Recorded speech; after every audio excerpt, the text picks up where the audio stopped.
All right. Good afternoon, conservation voters. This is Jonathan Weber, and I'm the Deputy Director of Florida Conservation Voters. For weeks, we've been telling you about a series of bad energy preemption bills that have been filed in the Florida legislature. These bills are all different. Some of them are more targeted than others, but make no mistake, the intent is to take away the voices of Floridians just like you who want to engage with their local government about local issues. Just to be clear, preemption refers to the idea that a higher authority, for example, the state legislature, will displace the law of a lower authority, for example, city, county, regional governments, things like that, when they come into conflict. And while we were while we were activating on a host of bills that you've seen lots of emails for, 3 bills were up today that I spoke up on. So the first bill that was up was Senate Bill 856 by Senator Travis Hudson, and also the House companion by Representative Tom Fabricio, HB 839. Apologies if I didn't say that name right. Both of these bills, as currently written, would be no less than a shocking power grab and one of the broadest preemptions I've ever seen. From the siting of gas stations, to oil derricks, to pipelines, to how a local community responds to disasters, and more, this bill would remove local people from almost all of those decisions. Under this bill, the state could site substations and transmission lines next to an elementary school or a gas station inside a residential neighborhood, and local residents have no say and just have to live with it. This bill is also retroactive, meaning that nearly all current local policies regarding energy infrastructure, including things about power lines or fracking bans or commitments to 100% renewable energy, all of these would be thrown into question and likely nullified if this bill were to pass as is. I do know that there are plenty of our supporters, and certainly supporters across the conservation movement, who have worked tirelessly, putting in remarkable hours to see a lot of these local clean energy commitments and fracking ban commitments happen at the local level. And that is core to what we do here at Florida Conservation Voters, making sure we support efforts like that and support the voices of local activists. And to see a bill like this who could essentially nullify all that work like that is just upsetting to me, to say the least.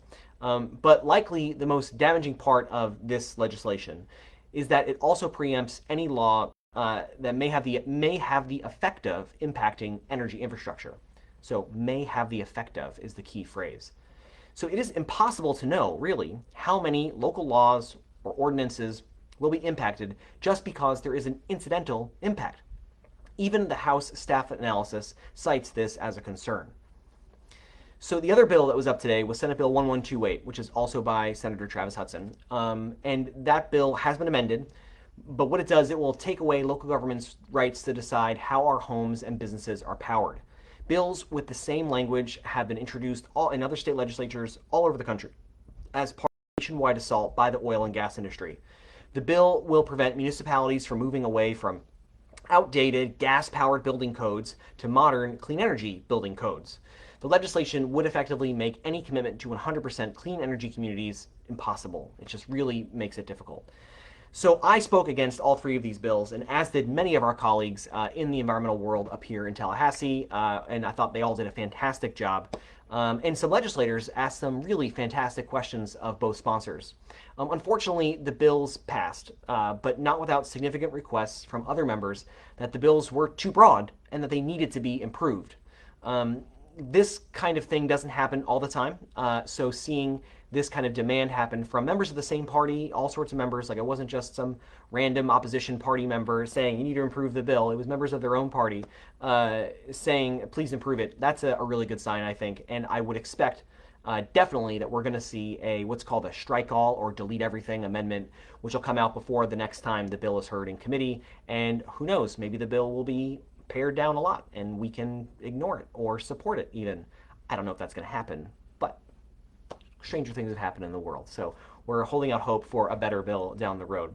But the point here is that I have no doubt in my mind at all, that your phone calls, your tweets, your emails are what helped get these bills on the radar of all these legislators that are really varied across the state of Florida. And I implore you to keep continuing using our easy form to contact your local elected state representatives. Even better, if you can, try to get a Zoom meeting with your local representative or state senator or their staff, that's fine too, and tell them that you are concerned about the energy preemption bills. I'll put some talking points into the chat here in just a moment after this is over, because you don't want to watch me do that. That would be incredibly boring. But feel free to use them and share them or alter them to fit your needs so that they are relevant to you, your family, and your local government. So in closing, just to wrap up here, thank you to all the conservation voters who speak up all the time on the issues that we throw your way. You inform us by sending us emails and giving us phone calls and things like that about the things that you care about, and we do the best we can to translate the things that you care about, your values, and bring them to the Florida legislature and make sure that the conservation voters' voices are heard where they need to be heard.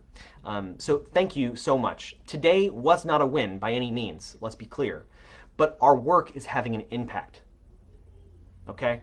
There is still a lot of work to be done and many more days before the legislative session ends, so please keep up your advocacy.